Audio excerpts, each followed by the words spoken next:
Olá, sou José Luiz, professor da Faculdade São Francisco de Assis. Dando seguimento à nossa série Ativos Intangíveis, na aula de hoje nós vamos ver a estrutura e a transição das organizações na sociedade do conhecimento. Vamos organizar aqui, O emergente momento de transição da atual sociedade, ocasionado então pelas mudanças da tecnologia da informação e das telecomunicações, acarretaram estruturas econômicas, políticas, social e tecnológica diferentes nessa nova sociedade, que é a sociedade do conhecimento.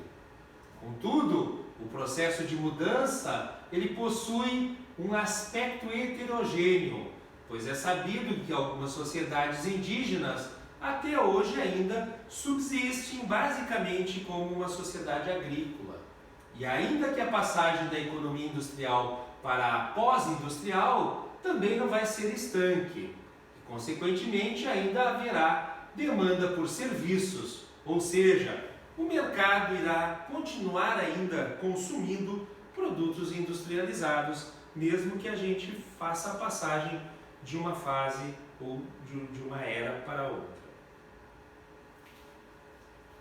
Embora essas indústrias continuarão atendendo esse mercado, a tecnologia, a mão de obra empregada serão diferentes, bem como as entidades prestadoras de serviço, resultando então em novas estruturas organizacionais e em novos modelos de gestão, objetivando então justamente a adaptação das organizações a essas mudanças que estão sendo impostas então pelo ambiente externo. Nesse sentido, Stuart enfatiza que a nova economia transformará a antiga economia e reduzirá sua importância relativa, mas, no entanto, ela não eliminará a antiga economia. Da mesma forma que a Revolução Industrial não acabou com a agricultura, uma vez que os indivíduos eles continuam necessitando de alimentação, a Revolução da Informação não acabará com a indústria, pois ainda haverá necessidade da utilização de produtos industrializados pelas pessoas. A respeito dessa questão, Rogers cita que o conhecimento está balançando as estruturas na forma como uma organização é criada e desenvolvida, como ela morre ou é reformulada. Existem mudanças fundamentais no meio empresarial, em como as economias se desenvolvem e em como as sociedades prosperam. Nesse sentido, também Drucker cita que uma organização é um grupo humano composto por especialistas que trabalham em conjunto em uma tarefa comum. Ela é sempre especializada e definida por sua tarefa. No que tange à função das organizações, Drucker afirma que sempre foi a de tornar produtivos conhecimentos por meio da integração de conhecimentos especializados numa tarefa comum. Essa afirmação de Drucker, ela tem sobre a função então de uma organização, ela tem relevante importância quando se assume que a sociedade atual ela é sustentada pelo conhecimento. No que diz respeito à transição das organizações para a organização do conhecimento, de acordo com Tuchel, no final dos anos 80 e início dos anos 90, nos Estados Unidos surgiram duas ondas de downsize e que varreram da economia, eliminando cerca de 2,5 milhões de bons empregos, atingindo não só trabalhadores de linha, mas também um número grande de funcionários de cargos burocráticos, principalmente as gerências.